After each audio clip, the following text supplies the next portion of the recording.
বিভিন্ন দাবি নিয়ে পঙ্গু হাসপাতালে কর্মচারীরা আগারগা থেকে শ্যামলী যাওয়ার রাস্তা অবরোধ করেছে। এই মুহূর্তে সেখানে আছেন আমাদের সহকর্মী মেজবা হাসান। আমরা সরাসরি যাচ্ছি তার কাছে। মেজবা, কি দাবিতে পঙ্গু হাসপাতালের এই যে কর্মচারীরা রাস্তা অবরোধ করেছে, কি তথ্য আছে আপনার কাছে?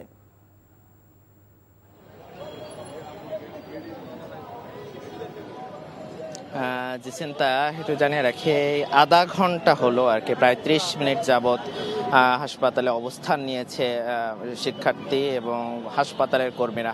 মূলত তুচ্ছ একটি ঘটনাকে কেন্দ্র করে স্বাস্থ্য উপদেষ্টা মূলত এসেছিলেন আহত শিক্ষার্থীদের এখানে দেখার জন্য।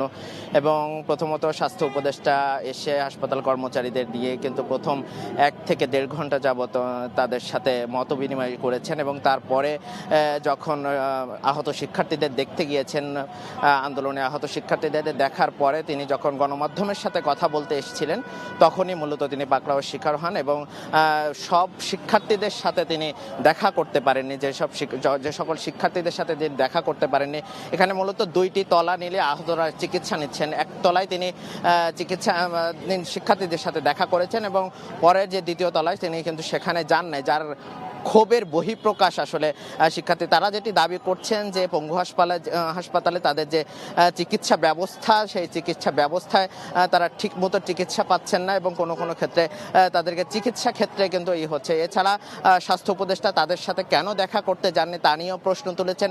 সেই সাথে কর্মচারীরাও এখানে অবস্থান নিয়েছেন। এই প্রেক্ষিতে এই তুচ্ছ ঘটনাকে কেন্দ্র করে যখন আহত শিক্ষার্থীরা যখন আস্তে আস্তে নেমে যে স্বাস্থ্য উপদেষ্টাকে অবরুদ্ধ করার চেষ্টা করে, ঠিক স্বাস্থ্য উপদেষ্টা তখন অন্য একটি গাড়িতে করে হাসপাতাল থেকে বের হয়ে যান এবং পরবর্তীতে কিন্তু পরিস্থিতি আরেকটু উত্তপ্ত হয়ে যায় এবং আহত শিক্ষার্থীরা মাঠে নেমে আসে, সেই সাথে কর্মচারীরাও কিছু যোগ দেয়। প্রায় 20 থেকে 30 জন আহত শিক্ষার্থী ও কর্মচারীরা পরে রাস্তায় অবরোধ নেন এবং রাস্তা এখন পর্যন্ত 30 মিনিটের মতো কিন্তু রাস্তা অবরুদ্ধ অবস্থায় আছে, যার কারণে কিন্তু সাধারণ মানুষ কিন্তু ভোগান্তিতে পড়ছেন। জিসিন্তাই এই ছিল আগারগাঁওয়ের রাস্তা অবরোধ নিয়ে সবশেষ অবস্থা।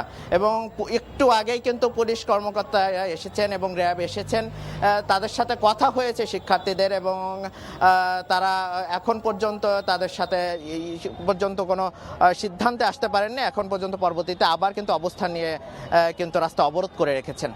এই ছিল জিসিন্তা। জানছিলাম শ্যামলী রাস্তা অবরোধের খবর। টাকা চুরির জন্য যদি আমার গলায় জুতার মালা পরাইতে হয়, তাহলে আমার শালীর সাথে প্রতারণা করার জন্য তোর ফাঁসি হবে। দুলা ভাই, আপনার তো ঘর জামাই বইলা একটা পরিচয় আছে, আমার তো তাও নাই।